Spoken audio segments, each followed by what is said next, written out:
this morning, again, I am very happy nga adamanin tinted ni Pastor assignment ko. I am very happy. Uray kaskasano, uray lumaklakay ti tao, ken may kalkalbit lang ta ni Pastor. Iti mangited iti assignment. And of course, I am also very happy kasi kita'y kakabsat nga all the way from other places, from corner. Kunakon nga ni Pastor Urbano and Pastora. Although basit lang ti taon nga aday tinagbaetan mi, but I would say isudangay iti napingat nga nangyapon kanyak naayat dang o may agbay Bible study di balay ini. Kaya kunak nga isuda iti pangabaon iti pagmati. And I'm very happy. Ura pa kadagiti dadumang kakabsat nga nagkapo iti other places. Father sa ni Brother Darwin. Ayan. Welcome, sir. Iti HCIM. And kadagita na dumapay. Ngawan iti labas na. Naimbag nagsapa tayo. And iti kalman din na magkukininisis ko. Manu iti mayat nga ta nga oras. Dado mga men, doon ay gamak ti Mike, malipatak tag sardeng. Umanay mo tanya 30 minutes, atidog na jayan ko na ni Pagkat. Okay?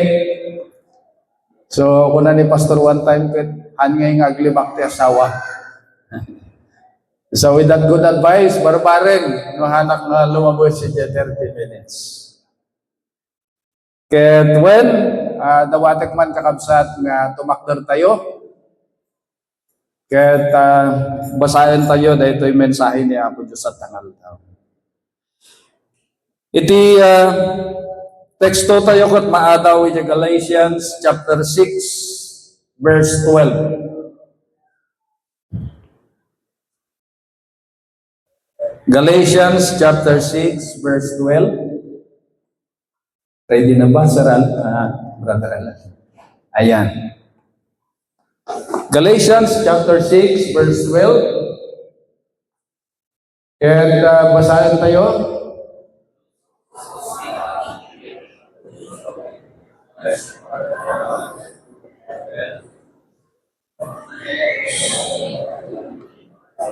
Parang iba ito. Galatians chapter 6 verse 2. Tingnan nga natin sa 2. Brother Alan. Ayun. Medyo nalito ako. Mahaba kasi yun eh. Ito yung teksto natin.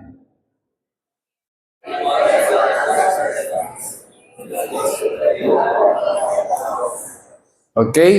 Carry each other's burdens, and in this way, you will fulfill the law of Christ. Kararag tayo. Managayat bagnanayon ken Diyos mi anay langitan apo.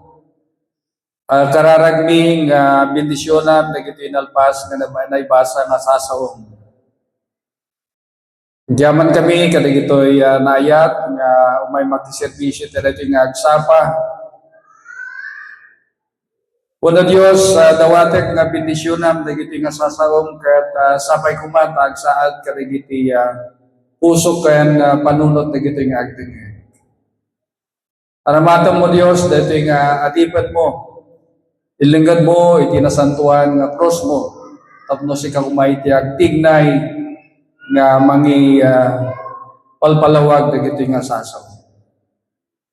Amin dagitoy dawaten mi talapatag kanagan ni Apo ni Jesus Kristo. Amen. Tugaw tayo kakabsat. For today, this is our 4th anniversary. Church anniversary. Nga kas na ibagatay. Kaya nagpaspas iti panawin.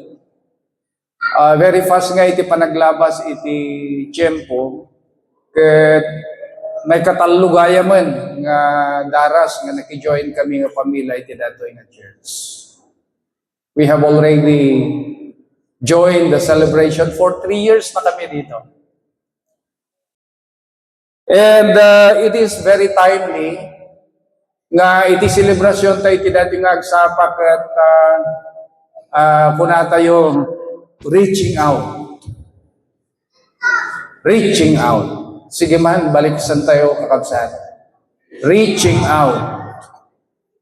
Kaya nakalawlawag, ijay kuna ni Apo Diyos dyan na santuan nga surat. Galatians chapter 6 verse 12. Nalawag, kaya kuna ni Apo Diyos. Carry each other's burdens. And in this way, you will fulfill the law of God. The law of Christ.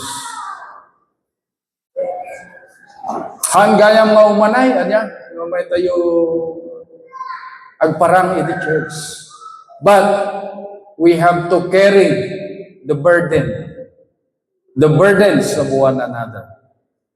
So in today's celebration, iti pa nag-celebrar tayo tatangagsapa, we reach out. We reach out.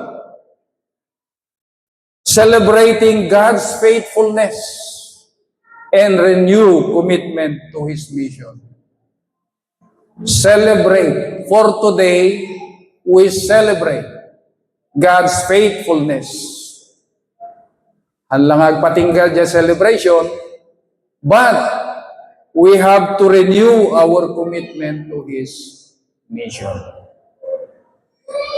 Kuna ni Apo Diyos, carry each other's burden.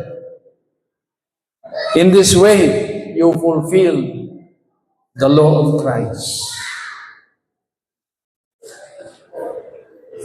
Brothers and sisters, itatangag sapa, kaya't kung ay pasagupsup ti duwang abanan.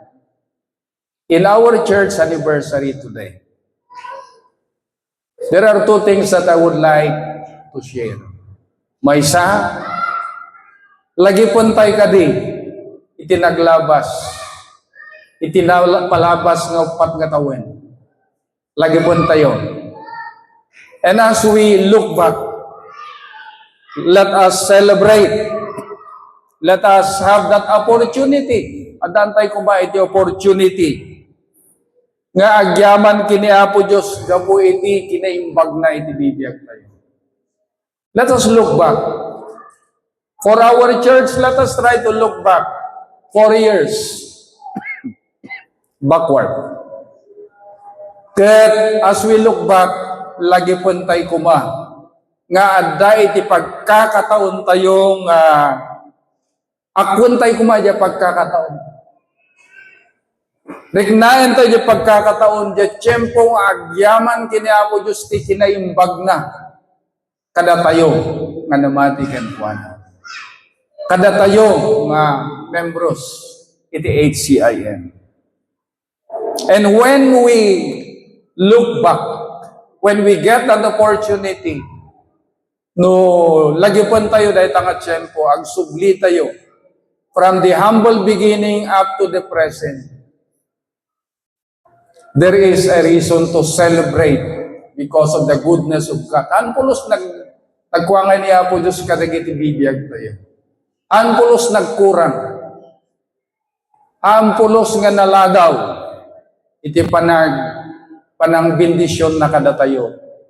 Iti tunggal maysa. Iti church. Makunak da ito for the last 4 years nga adaak iti HCIM. You know, nagtitiis tayo doon, ano? Sa bahay ng ating pastor at siskan. And then, that was the first celebration idi nga natin dara. And then the second year, renumuar tayo mat. Napan tayo ijay ayan ti business side ni pastor. Nakapamindwa tayo ijay nga nag-celebrate. And you know, tatagayam nga may kaupat ket agasem sa gymnasium. Palakpakan tayo man ni Apo Diyos. Praise God. Ang nagkurkurang ngayon ni Apo Diyos, ano tayo? Every day is a blessing. Sabi nga ni Pastor Andrew one time, every gising is a blessing. But you know, kakabsat, ito na ibasang sasaon ni Apo Diyos, makunak. We have a mission beyond the walls of our worship place. Beyond the wall, there is a mission. And what is that mission? We have a mission to reach out. Ano ba ti Ilocano natin to reach out? Sagipin, lingapin, parang gano'n, sagipin natin. So we have to reach out. Kung may nalulunod, sagipin natin, di ba? We reach out. No unconscious pa iso na, we have to resuscitate. Apno agbiyan. So, beyond the walls of our church, our worship place, there is a mission. Because a church is not merely, kunana, iti church, haan lang nga ma-measure, babaeng iti kinaadu iti tao, no di kidi manungata nga kararuwa, iti nasagid tayo, nga naiyasidig na mati kini Apo Diyos. Beyond the walls of our church, it doesn't matter nung ano tayo. What is more important than the number is how many lives or how many souls have we touched beyond this soul, beyond these walls. Manunga tayo itinayapon tayo. Manunga tayo itinaguyod tayo mamamati kiniapo Diyos. Napagbalbaliw tayo. May palagab ka na tayo kakabsat nga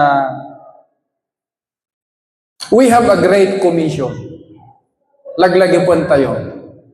Kalpasanti ay na po tayo nga Heso Kristo kat binaon na nagiti followers na. Kuna ni Jesus Christ. In kayo. So Jesus Christ sent His followers into the world. Anya ti imbaga niya po Diyos. Go. You bring hope. Bring healing. And reach them through the good news. Reach them by the good news. So rumor kayo. Kuna niya po Diyos. In kayo, itid kadakwada itinamnama. Bring them hope. Give them hope. Noon niya, sino di kayo masasakit? Hanlang nga physically nga masaksakit, no? Di masaksakit, iti pamati, iti kararwada. You heal them. Go out and heal them. Bring them the good news. This is the mission that we need to do. Ket while nga kitkitaan tayo tatay da jay video clip nga in play ni Brother Alan, there is one nakapudno tayo kakabsat. Anda nga di video clip ijay napantay church ijay BGMP. That's one way of reaching out. Uray manin idi na palabas nga anniversary tayo. At least man nga hantayo nga nalipatan nga beyond the walls, beyond the corners of our church, beyond the walls of our worship place, mayroon pa rin tayong inabot at binigyan ng kahit konti man lang. And how many souls have we reached? My dear brothers and sisters, manipo di dya binasa tayong teksto. Ada pat nga pundasyon no kasano tayong i-reach out, kasano tayong reach out, kasano tayong sagipan dagiti kakabsat. Ijay binasa tayo. That Galatians chapter 6 verse 2. No anagan tayo ti kay papanan na kakabsat. This is rooted with compassion. Nairamot dayta iti asi. Asi tayo tipada tayo nga naparswan. When we reach out, we do that because we have compassion. At dati asi kada tayo. May palagip ko mga itinal daw ado dagiti kakabsat. Even outside HCIM. In HCIM alone. Ado dagiti kakabsat. Nga adaan iti nadagsen or ada iti dadagsen da. And there is a reason to reach out. Mabalin nga hantayuman nga siguro nararamdaman. Hindi natin nararamdaman. Pero dapat alamin natin adu dagiti adatian anayon na kadagiti kakabsat tayo dito. Maybe napintas ti postura da niya agsagaysay. Maganda yung pananamit pero deep inside masaksakit dagayam. The same is true with outside our church.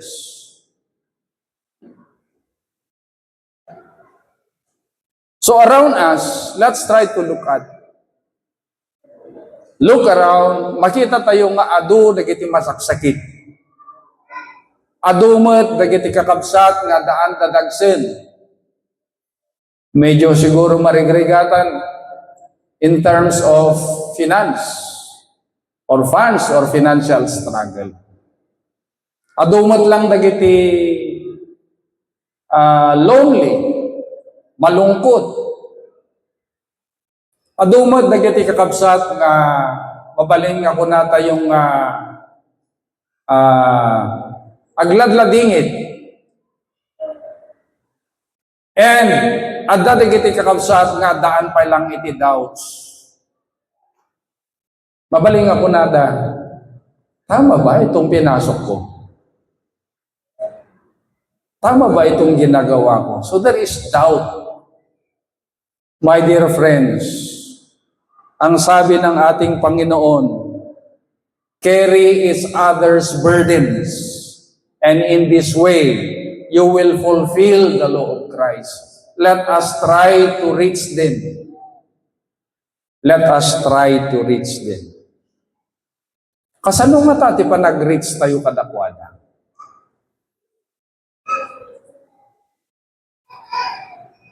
A simple gesture of just listening to someone, that is already a way to encourage them. You listen to them. Find time to listen to them. Ang ganda yung ginagawa ng ating church. May grupo ang kababahian at may grupo din ang mga kalalakihan. At may grupo din ang ating kabataan. Let us continue this because this is one way of listening to the burden, to the heavy load of the members of the church. No, mamisan nga ko malmaldayak, there are many activities of the men. The men of courage, nga hanak makmapan nga talaga because of conflict of schedule. But deep inside, I am very happy that they are doing this. Siguro one time, no, kung makapag-retire ako siguro, I can also be with them. This is one way. Nakapudno tayo dita. Nakapuda. And let's try to continue. And kada kitay hanpay nga naki-join, try to join and share your burden. Antayong sarilian. Kasi masisira ka dyan kung sasarilihin mo. Diyan to pa'y baso, kakabsat nga, sagaba si tititad na. No bagim dayta, sagaba si tititad na mapunno. And what will happen? Ito no mapunno, aglibyas. So it is necessary that we come together, we share the burden of others. Because in that way, we can fulfill the law of Christ. We are all brethren. Sometimes also, mabalin mo at provide tayo iti support. We can provide support in carrying the burden like food, kung mayroon tayong may share na food, kung mayroon tayong konting finance na naibibigay, mabalin siguro nga ikwata yung mata na. Antayo ang waragawag kasi. Mabaling ay kulding tayo. Kunin mo muna ito. Yan.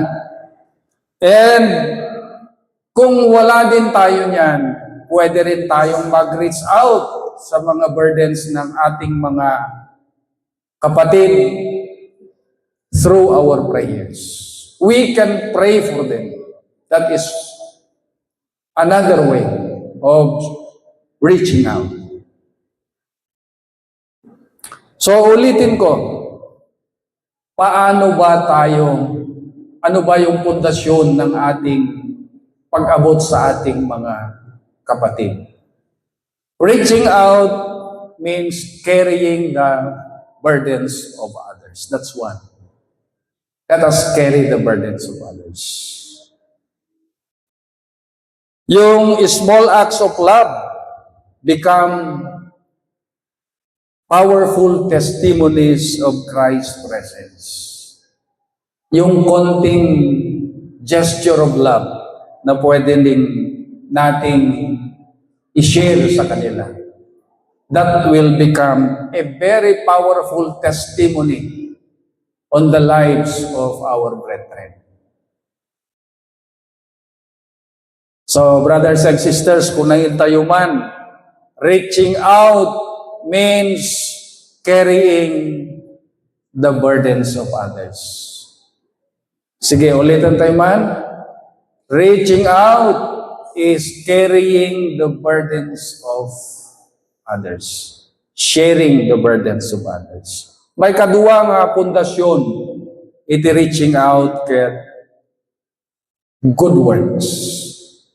Reaching out through good works. So mabalin nga reaching out,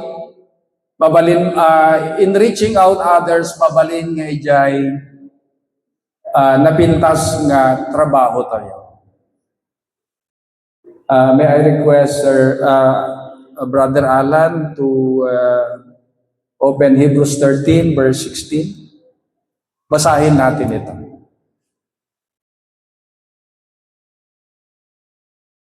Hebrews chapter 13 verse 16.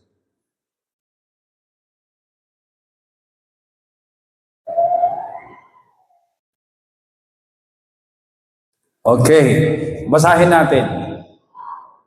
Don't neglect to do good and to share, for God is pleased with such sacrifices. Ijay dadumang translation ko na do not forget to do good and to share with others, for with such sacrifices, God is pleased. So, nag-reach out tayo, hanta yung maliplipatan. Yeah? Hanta yung maliplipatan nga ag-reach out tayo ti good works. Hanta yung maliplipatan ti agaramid iti napintas. and share with others. Taragito nga sacrifices iso ti pagayatan ken pakayaywan ni Apo Diyos. Do not forget to reach out and do good things for others. To share with others. Remember, from the word nga share, when we reach out, remember nga tibagi tayo as Kristiyano. Parang sabi nga ni Pastora one time, naimula niya panunod ko na dyan, we are only vessels. Daluyan lang tayo ng pagpapala. Siguro maalala ni Pastora nung nag-sermon siya. Naitanim sa utak ko yun. Na yung pagpapala, hindi sa iyo yan. Hindi mo susuluhin yan. Kundi ikaw ay daluyan lamang ng pagpapala. Share it to others. Amen? Our blessings are not meant to stop with us. Huwag mong suluhin yan, kapatid. They are meant to flow through us to enrich others. Reach out. Share. That is good word. And God is pleased with that. Are we using our spiritual gifts? Ginagamit ba natin yung mga spiritual gifts natin? Yung time natin? And resources to serve those who need God's love? Ito, hindi lang naman financial, ano? Yung galing natin na manalangin, our prayers, pwede rin nating i-share ito. Kung may resources ka, pwede mo rin ibigay. Kung may time ka na nakikipag-usap, that is one active service na pwede nating gawin. And this is one thing that we should not forget. A healthy church is generous church that gives freely for God's eternal glory. Ngayon ito, pag nag-reach out tayo, inabot natin yung ating kapatid. Huwag mo nang hintayin, kapatid, na may kapalit yan. Kasi sabi nga natin, daluyan ka lang ng blessing ng ating Panginoon. You have glorified the one above. No aramidan tayo di jay, we have glorified God. Do not expect, pautangin ka ngayon ha, pero may interest yan. Babalik mo rin yan. Pag ginawan mo ng tama, dapat generous ka, kapatid. Huwag mo nang hintayin. Huwag mo nang hintayin na subadan na di jay, inaramit mo. May utang na loob ka sa akin, ha? Huwag mo nang sabihin yan. Kasi nung ginawa mo yan, voluntaryo ka, generous na binigay mo yan. Sapagkat, sabi nga, gagawa tayo ng maganda. Dahil yung mga sakripisyo natin na yan, it is there where God is pleased. Amen? Pangatlo, when we reach out, reaching out is serving Christ. When we reach out, do not forget, you are serving Christ. Brother Alan, paki-open ulit yung Matthew chapter 25, verse 40. Matthew 25, verse 40.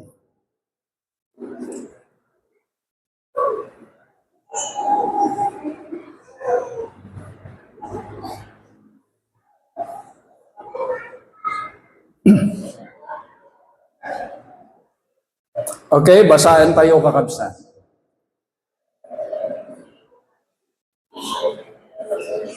Start. And the king, continue.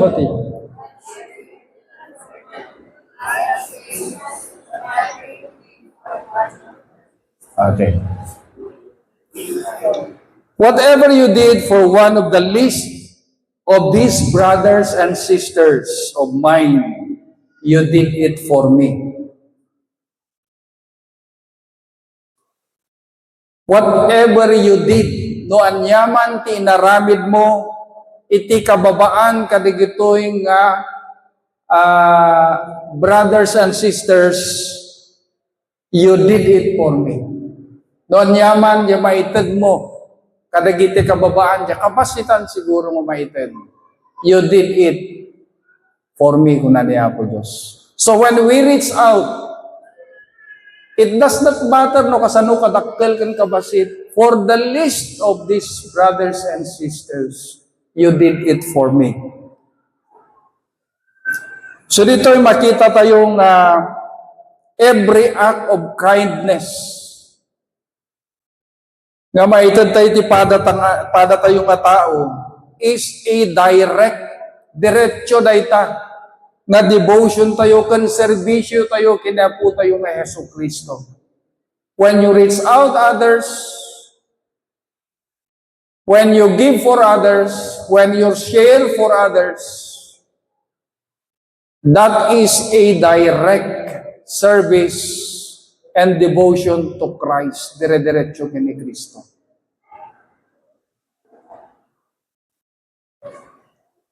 Let's be practical. When we visit the sick, kadagiti hospital siguro, no?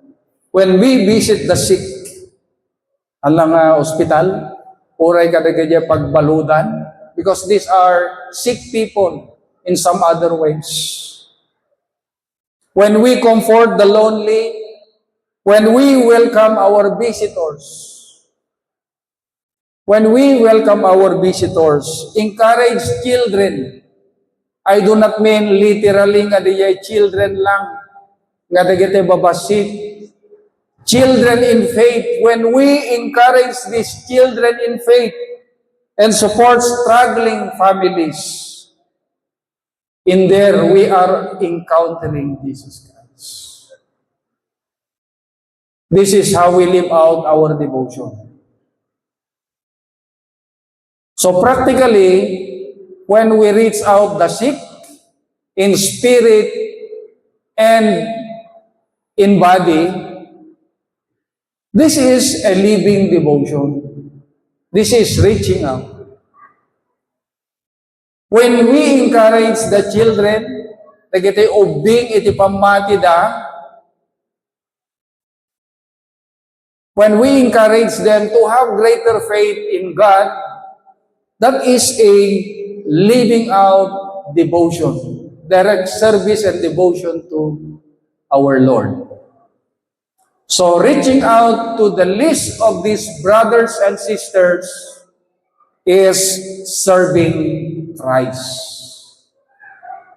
May kaupat, katanak unay nga agbayag.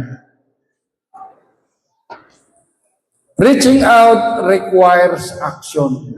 Ito yung medyo mabigat, ano? It requires action. Dahil mayroong sinabi ang ating Panginoon in the book of John, chapter 3, verse 18. John chapter 3, verse 18.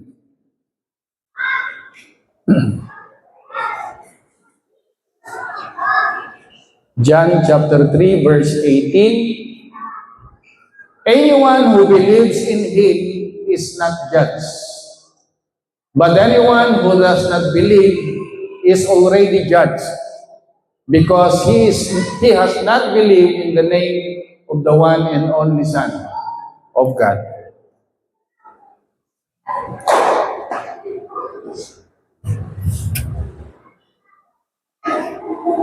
Okay.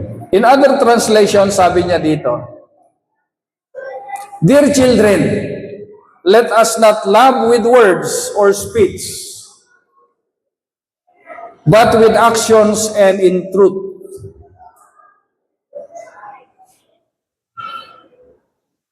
Ulitin ko ano. Dear children, let us not love with words or speech, but with actions and in truth. Haang kumalangag patingga iti sao. Wenno iti panagdiskurso. Buyugan tay kuma iti aksyon. Ken kinapudno. Love must be demonstrated. It must be with action. Real Christians' love goes far beyond verbal statements. Hanta ko mga puro sahog, no?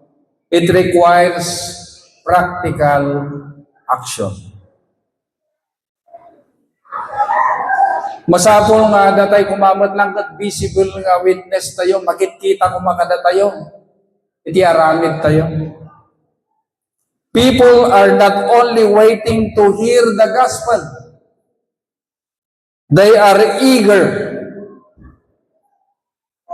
They are eager to see the gospel live out in tangible ways. Tibagitay kumagat at balin nga living testimonies. Noon niya dyan makita what we, niya diya kunada ti English di takret, walk your talk. Walk your talk. So no, siya kat in-declare mo nga namati ka kin Apo Diyos, kin Kristo, masapol nga makita ko ma, iti imahem nga sikakat namati ka. Since kamkamang tayo iti church, a church is a body of Christ. Ket iti bagin ni Kristo, mayroong kamay, mayroong paa, may dila, may mata, may ulo at iba pa. Datay kumaket, datayo ti ima ken saka. Or saka man lang ken ima. So that every ministry, iti kamkamang iti church, every family, every believer is called to God's active action and faith in our neighborhood. Datay kumagat adaan iti ima nga naka-open, nga naka-close. Datay kumagat iti saka nga mauma, nga magmagna, nga danunen dagiti kakabsat. Nga i-reach out tayo dagiti kakabsat. Because this is reaching out through actions.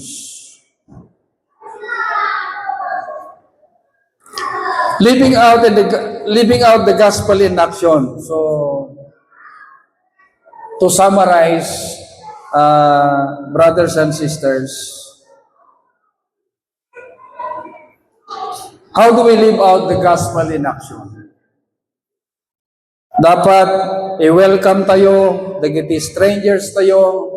Let us embrace our visitors with open arms and warm hearts. Adaan tayo kuma iti kababalin nga mang-encourage. Let us encourage the discouraged and strengthen the weak with spiritual hope. And the third is, let us pray and share for those in need of the good news about Christ our Lord. So, pad nga pundasyon kakabsat. When we reach out, always remember, let us try to reach out by carrying or sharing the burdens of others. Galatians 6, verse 2. May kadua, let us try to reach out through good works. May katalo, let us try to reach out others, because others, when we reach out others, reaching out is serving Christ. And number 4, let us reach out through actions. At ako mabagas na, dajay, panag-reach out tayo, ipamati tayo. It's not only through our words or speeches, but let us do it in action. God has been faithful in the past. God is faithful today as we look back our celebration. And God will always be faithful to all of us. So, iti natin nga celebration tayo, ituloy tayo iti atom, iti church. Let us join hands together, continue our goal. Let us embody the mantra of HCIM. As for me and my house, we will serve the Lord. Kaya, tsaka mo, 30 minutes aja, baka simove na. So, thank you very much and God bless us all. Tumagdan tayo man, kakapsat.